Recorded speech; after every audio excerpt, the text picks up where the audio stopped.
On the morning of October 12, 1995, Jonny Gammage, cousin and business partner of Pittsburgh Steelers football player Ray Seals, was detained during a traffic stop while driving Seals' Jaguar in the suburb of Brentwood, Pennsylvania.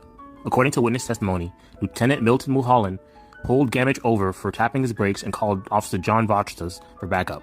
The officers later claimed that Gammage, who was 5'6" and 165 pounds, pointed an object at the officers, which turned out to be a cell phone, and struggled. Mulholland and Vachtas, along with Officer Michael Albert, Sergeant Keith Henderson, and Officer Sean Patterson, ultimately pinned Gammage face down on the pavement. After several minutes, the officers' use of force suffocated Gammage, and he died. On November 27, 1995, Mulholland and Vachtas were charged with third-degree murder, and Albert was charged with involuntary manslaughter. The charges against Mulholland and Vachtas were later reduced to involuntary manslaughter. Henderson and Patterson were not charged in the incident.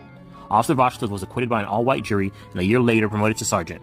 Judge Joseph McCloskey dismissed charges against Mulholland and Albert after two trials resulted in mistrials. In January 1996, Brentwood Police Chief Wayne Babish, who had called for a complete investigation into Gammage's death, was fired by the Brentwood City Council for failing to support the charged officers. Multiple public protests were held in Pittsburgh and elsewhere, calling for justice for Jonny and federal intervention. However, in 1999, the Department of Justice declined to file civil rights charges, stating that there was no evidence that unreasonable force had been used.